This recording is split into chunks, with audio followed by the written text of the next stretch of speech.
First, I want to introduce you to this wonderful team of folks. They, along with others, are the reason we had a remarkably successful operation called Autumn Sweep.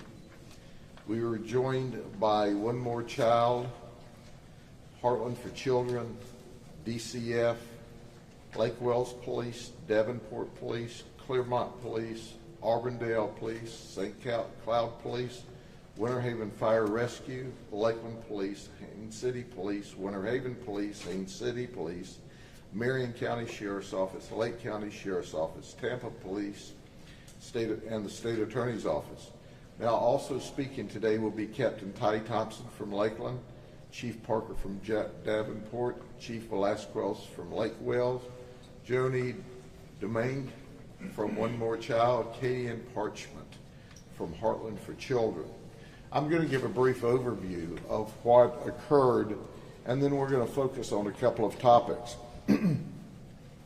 We focus on going after the human trafficking operations, and we understand that there are live victims that we're trying to rescue every day, and then we culminate with an operation such as this with our partners. And the only reason we can be successful is because of the number of partners that we have. This operation began on October 2nd, and it only lasted 5 days because of the hurricane, so we had to cut it off early, and despite that, we made 157 arrests, 47 prostitutes, 96 Johns, and 14 for a variety of other charges. We arrested one for human trafficking. Usually it's remarkably difficult to find the human trafficker, but we did this time. We also rescued 4 potential victims of human trafficking that admitted it up front.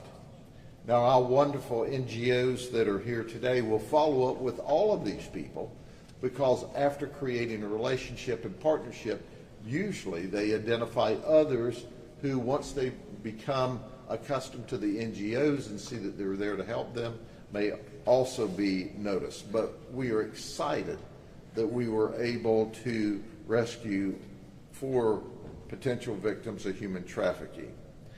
Now, this is such a popular thing in Florida. You know, you come to Florida on vacation, a lot of people want to leave on probation, and this time was was not different than any other time. People came from 9 other states in order to be arrested in Polk County, Florida. I take that as a great compliment. They were from California, New York, Nevada, Pennsylvania, North Carolina, Kentucky, Wisconsin, Georgia, Arizona, and one came to us all the way from the UK. So I don't know how our jails and lockups compare to the UK, but we have a subject matter expert now. 26 of those were married. The youngest John we arrested was 15, the oldest one was 61. We added 35 new felony charges and 201 misdemeanor charges as a result of this operation. What's interesting is that there were 327 prior felony charges that had been filed against these people. So we weren't dealing with a lot of people who just stumbled in by mistake. And there were 455 prior misdemeanor charges filed against these people.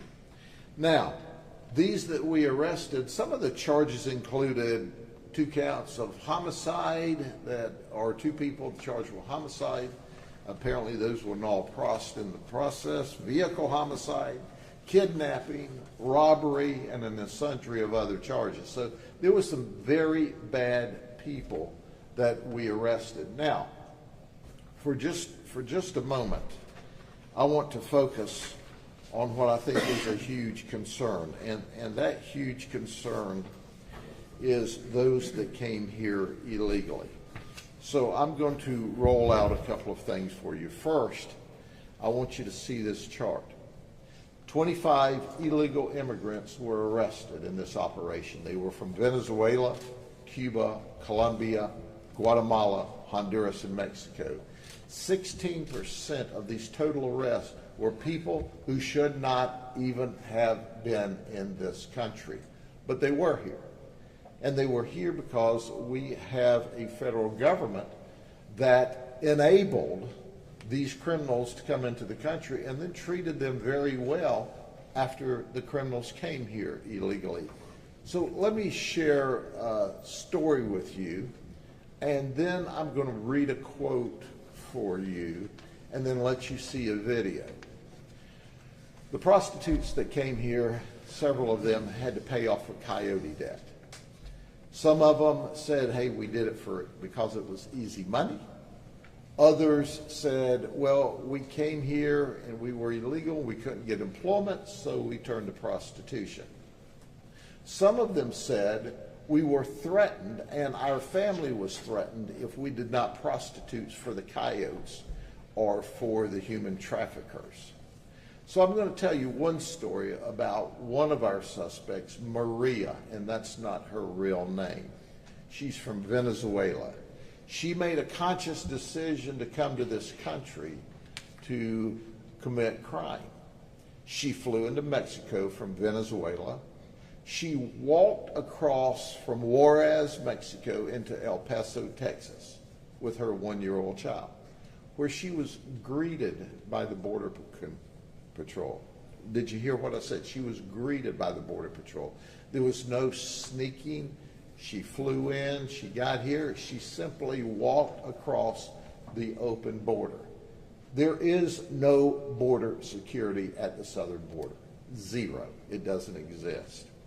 So when she was greeted, and you'll understand why we use that term in a minute, you'll understand that she went to the Border Patrol processing, where in one day she completed the processing and was released to a facility, a holding facility, a housing facility for immigrants. She said, I was given a DNA test to make sure that my DNA matched my child's. He was given a DEA test to make sure he was really my child. She said, once that occurred, they set me down and they told me all about the benefits that I would get in the United States. She said I was eligible and I had to fill out these forms so that I could get those benefits. She said, so I fill forms out for Medicaid, for SNAP, which is money for food. She said I was given free travel from the border to Chicago. When I got to Chicago, I couldn't find gainful employment there, so I thought, what the heck? I'll go to Florida. And then I got to fly to Florida. She was giving free housing. All because the United States paid for that. That's right, you, the taxpayers, got to pay for that. So this was all simply walking across the border. She said it was unbelievable to me. But let me read her quote, because understand, she walked across the border. This was not a stealthful act.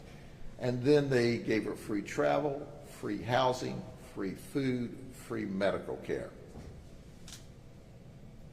All why people from the hurricane are still waiting for help. Let me read in English, and then we're going to play the video clip she agreed to do if we'd use another name. When I passed through immigration, they sat me down and explained to me all the benefits I was eligible for.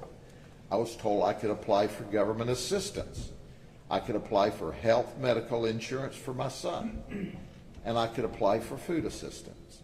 After I finished talking to immigration, a short time passed until a DNA test was done on me and my son to prove that he was my son. Then they set me down with other people who were also waiting and had already qualified to be released. Then they explained to us that the documents we had in our hands were our personal identification in the United States, and we could use the documents to travel on buses and airplanes. They also explained to us that we could use those documents to apply for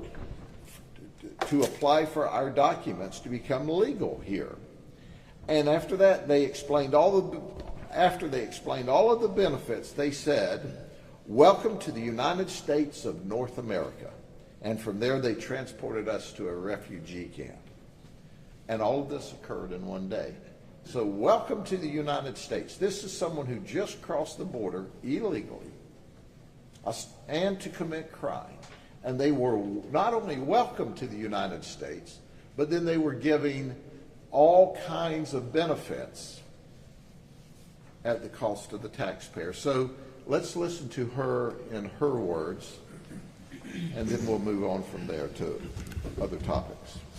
Bueno, cuando pasé, me sentaron, me explicaron todos los beneficios que tenía, que podía recurrir a ayudas del gobierno, podría recurrir a seguros para el niño, seguros médicos, podía recurrir a ayuda para el bebé solamente, ayuda de comida. Y allí, bueno, después que terminé de hablar con las personas, pasó un ratito que me hicieron la prueba de ADN para ver que mi hijo, o sea, no, era mi hijo, pues para comprobar que era mi hijo. Y después allí me sentaron en unas sillas con las otras personas que habían calificado ese día para salir. Y ahí nos explicaron que los documentos que nos estaban en nuestras manos, pues eran como nuestra identificación aquí en Estados Unidos, que con eso podíamos viajar en bus, en avión, que con eso podíamos sacar nuestros papeles más legalmente aquí. Y después que nos explicaron todo eso de las ayudas y toda la cuestión, pues nos dijeron bienvenidos a los Estados Unidos de Norteamérica y ya nos llevaron a un refugio y salimos de migración. Now understand there are 4 women listed here as human trafficking victims that were smuggled across the border in addition to her. 2 of the human trafficking victims admitted they had to pay off a coyote debt of $6,000. Make no mistake about it, the government is complicit and is aiding and abetting human trafficking in the United States because they're creating an environment for people to start out here at more than they amassed where they came from. In addition to that, there is a wide open border where fentanyl is coming across, and that is encouraged, and as a result of that, we have thousands upon thousands of people dying in the United States.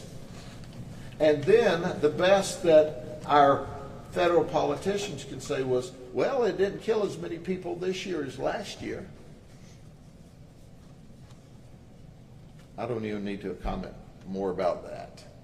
All the while, we have people that are suffering, that have not received help yet from the federal government as a result of the hurricanes in North Carolina and in Florida. In Polk County, the aid's not come through yet. There are people, irrespective of the hurricanes, in this nation that need help, that need support. But they don't get that support that these folks get for coming across the border illegally. When are we going to get tired of this? When have we had enough? When are we going to say the hardworking people in the United States are who we need to be taking care of? Not creating an environment and encouraging people to come across the border illegally in violation of federal law, and then welcoming them to the United States and showering them with gifts at the taxpayer's expense, while people in our own nation are not receiving what they should receive. And here's the human trafficker we were able to arrest. Travis Hutchinson, he's 25, he lives in Davenport. He was dealing with 2 females, one from Colombia and one from Venezuela. Now the Colombian came to Mexico, to California, and then to here. She was recruited by a coyote who took her to the border and said, all you have to do is walk across. Understand, the coyotes weren't even having to smuggle or hide them in vehicles and bring them across the border late at night. The coyote now rounds you up, takes you to the border, and says, walk right through here and go into that processing center. Well, our Colombian victim and our Venezuelan victim of human trafficking met there. And then they were flown from California to Florida. Now, Travis was here. He was talking to the coyote in California who said, I'm sending them to you. And they had to work to pay off the debt. Travis would set up the appointments. They were having to turn as many as 20 tricks a day apiece in order to pay off their debt. So they were paying the coyote's debt off. They were then paying Travis, and he was setting up all of these operations. Oh, they can even use Cash App if you don't have cash. It's amazing to me. So, Travis, when they would refuse or say, I'm tired, I don't want to do this anymore, he would slap and choke one of our victims and threaten them if they did not get out and go back to work. It is exciting. If this operation had only involved his arrest, it would have been a success. But let me go over a few more of the arrests. Now, what would an autumn sweep operation be? What would any of our undercover operations be where we're dealing with human trafficking, prostitution, child predators, without Disney? We always arrest Disney employees. This is Eubanus Muta. He's 28 from Davenport. He's a wood carving artist when he's not soliciting prostitution. This is Kyle Widmeyer. He's 20 from Philadelphia. He works as a custodian for Disney. He said he just moved to Florida at the end of September from Philadelphia. Well, Kyle, welcome to Florida. Welcome to Polk County. Welcome to the jail. And there's Juan Albino. He's 35. He's from Haines City. He works backstage utilities. Oh, by the way, he's married and had a wife at home. And of course, being patriotic, people wanting to have sex, there's the military members. Juan Barrio, who's 47, he's a disabled vet. He was born in Columbia. Norrell Cooper from Orlando, Navy Reserve, supply clerk. He's stationed in Jacksonville. Then there's Alejandro Parra. He's 20 from Davie, Florida. He's a paralegal in the Army, stationed in Orlando. You know what he told us? I literally do this at my job. Meaning, he processes papers for soldiers that are arrested. Well, heck, when he bonds out, he can go process his own paperwork. You know what I mean? And then I always like to point out the loyal husbands who leave their wives or fiancés at home while they have sex. So here's Leanthony Williams. He was arrested on Friday, October the 4th. Just before he was to get married on Tuesday, 4 days later. The fiance was out of town at the time, and hey, he had some spare time on his hands. What can you say? You know, his quote was this, I hope she doesn't find out. Well, newsflash, it's going to be on every station, on social media. You know, she's going to find out. Then there's Jonathan Webster. He came all the way from the UK, from England.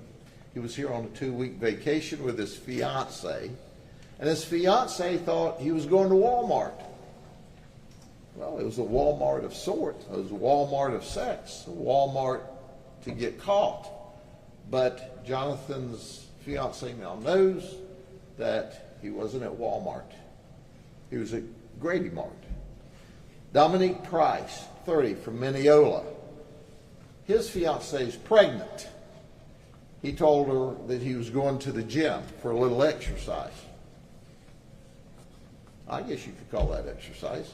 He was arrested on Friday, October 4th, but that's okay. He had 2 days to bond out before the baby was due on Sunday. And then there's always the previous sting arrest. You know, Tommy Thomas, 28, from Haines City, he was arrested in 2019. He said, hey, I had such a great time getting arrested by the sheriff's office and the team of detectives from the police departments. I think I'll go back and get arrested again. So that's what happened. And then Jose Perez says, well, you're not by yourself. I'm 38. I'm from Haines City, and he was arrested in 2017. His wife thought he was at work. Then there's Evans Joseph Jr. He was a prostitute, not a John. He was arrested in 2022 for offering to commit prostitution. And then this was kind of one of my favorites, so I gave him his own card by himself. Darren Sandiardo, he's 43, he's from Brentwood, New York. He's a volunteer firefighter, has been for 25 years. He's here on vacation. He's married with a 5-year-old son, charged with solicitation. So, there you go. But in addition to our human trafficker, if we only made these 3 arrests, it would have been a success. Because you see, in addition to a human trafficking operations, we're also doing a child predator operation. These 3 folks traveled to the undercover location thinking they were going to have sex with a child. That's right, these are what we call pedophile or dangerous child sex predators.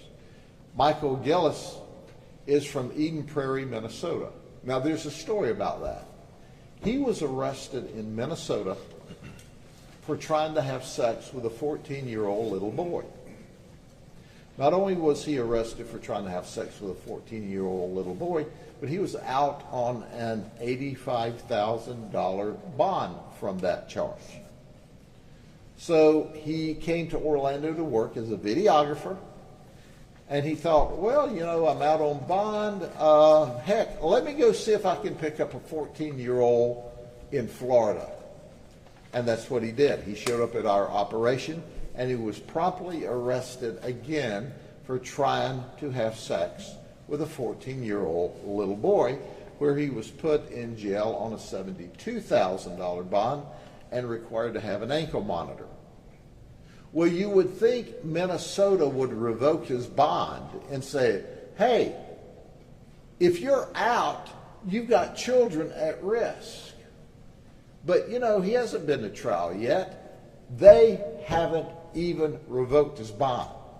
Minnesota's not even trying to arrest him. Now, we're working with the police up there that are working very hard to try to get him rearrested on their charges, because after all, he didn't make his October 10th court appearance in Minnesota because he was tied up here. Now he's out on a bond wearing an ankle monitor, and he can't leave the state. So I don't know how he answers to the charges up there until he answers to the charges here, but at the end of the day, he made admissions to us. Ladies and gentlemen, he is the classic example. If these child predators are not locked up, children are in danger.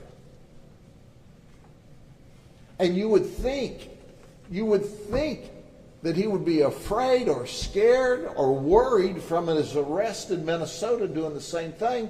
He would at least behave for a while. No, he comes right back to Florida and does the same thing. And then there's Ezekiel Mija from Haines City. He's here illegally. So here's an example.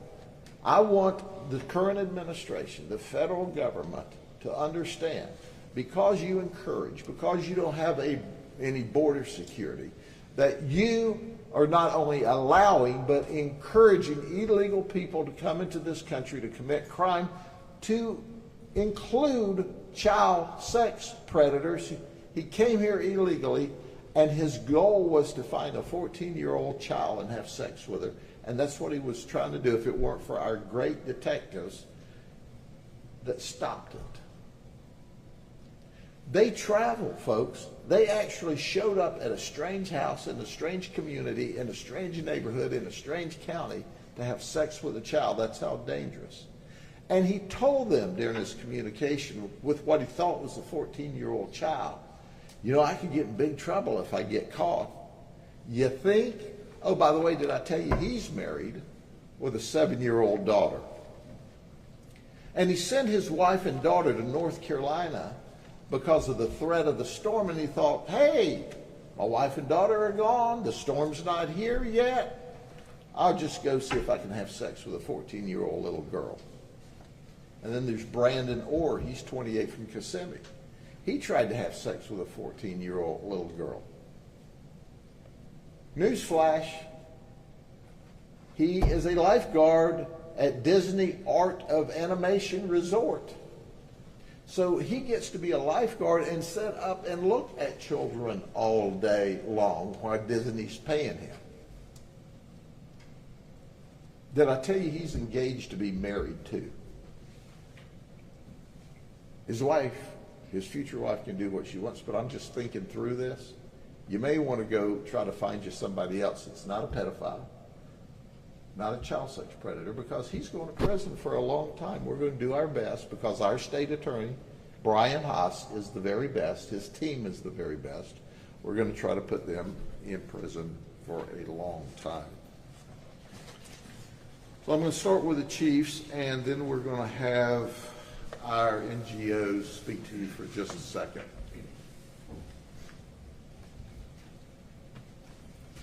Good morning. My name is Steve Parker. I'm Chief of Police for the City of Davenport. You know, and I look at these pictures and these numbers, you know, for these operations used to shock me.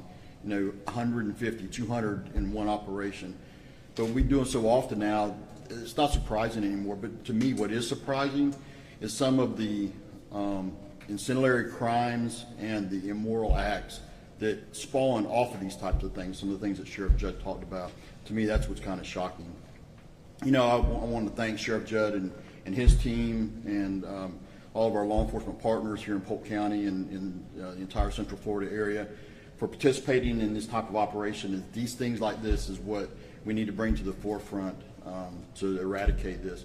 And these NGOs that stand up here with us, these are the true heroes. These are the ones that stand up here day in and day out and do the hard work. And so we appreciate your hard work as well. Thank you.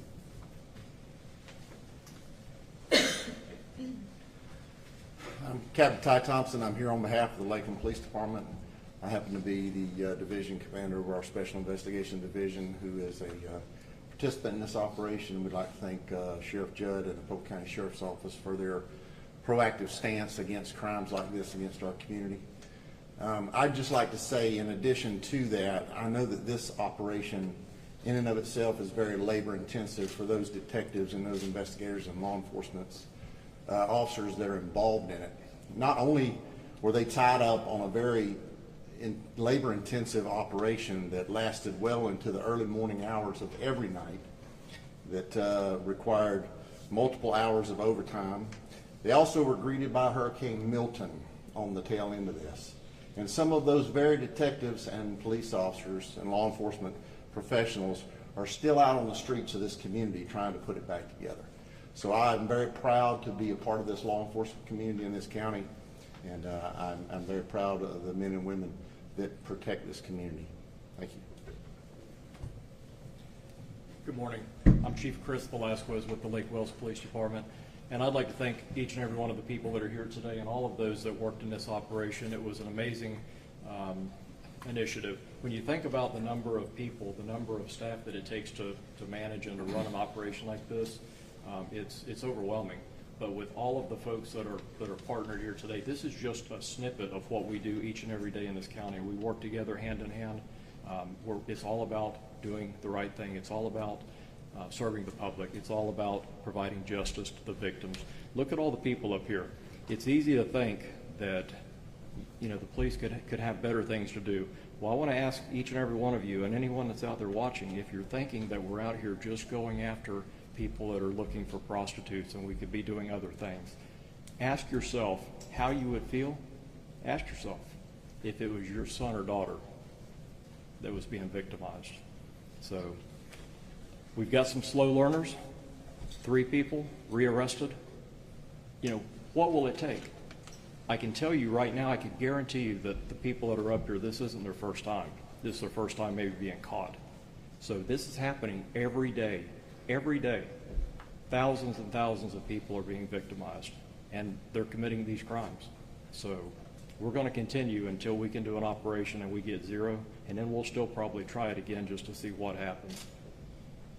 But it doesn't seem like it's going to stop.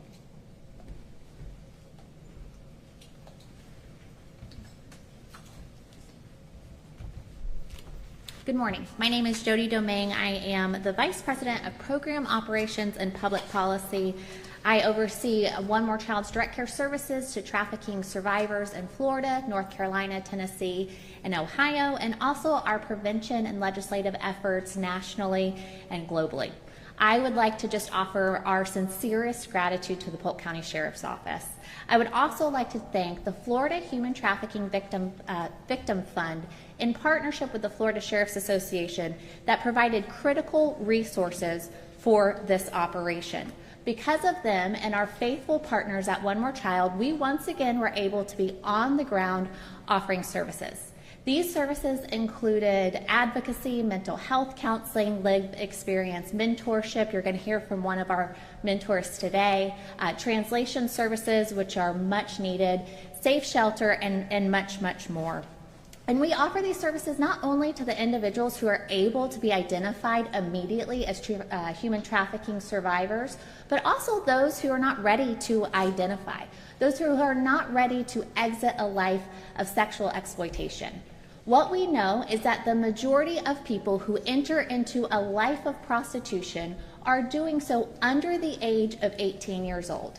So what that means is almost every individual who walked through those doors has been a victim at one point and offered very little options for their future. One More Child is committed to providing better options. We are committed to providing hope for a better future. We also know that we are not going to end this problem by identifying the victims and providing them exceptional services. That's why One More Child is in full support and collaboration of a bill that will be introduced into the legislature called the Human Trafficking Reduction Act. This bill is going to make first-time buyers a felony. Right now, this is a misdemeanor in the state of Florida. The trauma that is caused by being able to purchase a person's body and do whatever you want to it is far too catastrophic.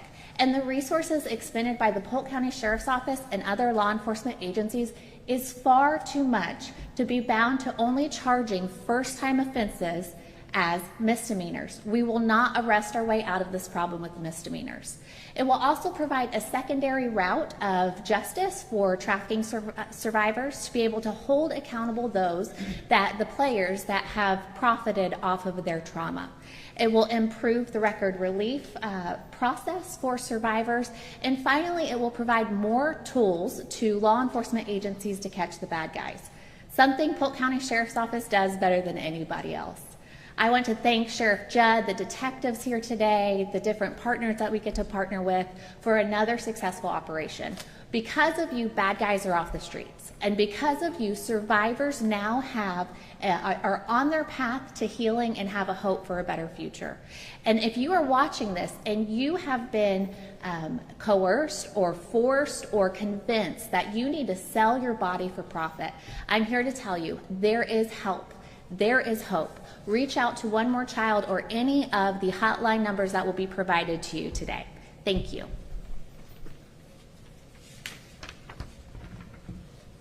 Good morning. My name is Christina Santiago, and I'm here today as a survivor, leader, and mentor with One More Child Anti-Trafficking Mobile Team. I am honored to stand here today with Polk County Sheriff's Office and with many other amazing organizations that are continuously fighting for survivors to be seen and heard. It wasn't until 2020 when I heard the words human trafficking. I came across a video on YouTube where a young woman was sharing her trafficking story. Much of what she shared, I identified with. It was like a light switch that went off, and I realized that someone out there, miles away from me, walked in similar shoes. I said to myself, my abuse has a name. I went down this rabbit hole and began searching, what is human trafficking? Much of my exploitation took place in high school due to having vulnerabilities which made me a target for exploitation. I was manipulated, groomed, and through coercion, it led to the start of my trafficking. Towards the end of my senior year, I was assaulted, which resulted in an unwanted pregnancy, which I was later forced by my trafficker to have an abortion. As a survivor, my story did not end there. I have spent the last 8 years healing through therapy and support from loved ones. During the last 2 years, I have been given the opportunity to use my experience to better serve other survivors. I am grateful to advocate for other survivors and to use my own personal experience when partnering with law enforcement during these operations. If you are watching this and can identify and are in need of help, please reach out to our organization here at One More Child. The scars from my past serve as a reminder that not only did I experience a difficult situation, but I made it through. Scars are not only a sign of trauma, but they are also a sign of healing. After all, there is no scar until the wound is closed. My scars help others know she gets it. And today, my mess made room for my message, and my purpose is to now serve as a mentor to those who are hurting. Thank you for your time. Good morning. My name is Katie Parchment. I'm the Resiliency Coordinator for Heartland for Children and also the co-chair for the Human Trafficking Task Force that covers Polk, Highlands, and Hardy counties. First, we would like to extend our gratitude to Sheriff Judd and the many men and women in law enforcement who took part of this operation. The level of compassion, professionalism, and determination to identify victims of human trafficking and their traffickers is unmatched. The gift of working collaboratively with other NGOs and law enforcement to provide immediate intervention and support is a model that is unique to the Polk County Sheriff Department. This collaborative approach fosters information sharing and a broad spectrum of expertise that oftentimes lead to innovative solutions to combat human trafficking. Having the ability to provide a trauma-informed environment when speaking to potential victims allows for enhanced communication and reduced trauma triggers during this process. I'm confident that I can speak for myself and the other NGOs involved that being able to meet and pour into the men and women who we meet during these operations is more rewarding and inspirational than you could ever imagine. Heartland for Children works hand in hand with the Department of Children and Families to provide intervention, services, and support to help protect children at risk of abuse, neglect, or threatened harm. Through services that can help foster behavioral changes and prevention programs to help strengthen families, our mission is to protect children and help support families to self-sufficiency. We understand that sometimes being in this life is a means of survival. There are several free resources available to help people experiencing difficult times. You can reach out to findhelp.org for free resources. The Department of Children and Families Hope Florida program, the Hope hotline number is 1-833-GET-HOPE. United Ways 211.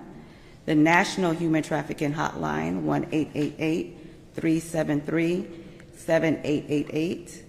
The Florida Department of Children and Families Abuse Hotline, 1-800-96-ABUSE. And then the Florida Human Trafficking Hotline that you can report directly to law enforcement, 1-855-FLA-SAFE. Lastly, I would like to leave anyone currently functioning in survival mode with a few words. You are wonderfully and beautifully made, and don't let anybody else tell you any differently. You are not your past or your current circumstances. Your resiliency will serve as an amazing testimony in the future, so don't give up. Healing takes time, and trauma triggers come in waves. However, there are several resources and supports throughout our community that can help you with your healing journey. Take a chance on you and reach out for help, because there is several services and referrals available out there to help you through that journey. And even though some days will be hard, you will have to learn a new norm, and your resiliency will help you through and help you to understand that you deserve love, safety, and happiness. Thank you. We do these operations to save the victims. And we do these operations to save the victims because they're important to us. And ladies, you will never understand just how great you are and what a dynamic process we have now, because you join us at every operation, every step of the way, and we can turn these potential victims over to you immediately, not with some bureaucratic paperwork. But I want to close with this.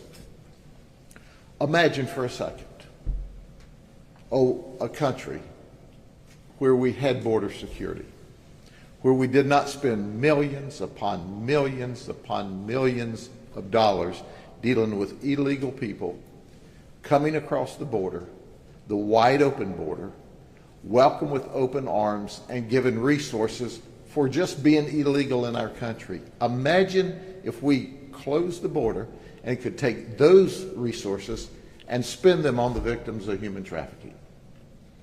Imagine if we could take those resources and spend them on those that are suffering from mental illness and drug addiction in this country. There is enough money being wasted by the federal government and the executive branch to make a huge dent in the mental health issues, to the drug addiction issues, to the human trafficking victims of this country if we just cut the border off and quit causing not only the federal government to spend, we're not even talking about the trickle down of the additional millions and millions that state and locals are spending that amount to billions. Imagine that we could have a country where we spent that money on people that are citizens here that deserve to have the help that they need, that they can't afford, that their families can't afford. And if we keep doing the same old thing, we're going to end up with the same old problems magnified. The border's wide open. The federal government is a player in the crime that's occurring in this country because of people like these illegals coming here to commit crime. God bless you all. We'll see you at the next operation, and I'll guarantee you we'll be back. If we didn't get you in this operation, we'll get you in the next one. You're on your way to the county jail. You just don't realize it yet. For Santa Claus, ask for money so you can put it in the account when you come to jail.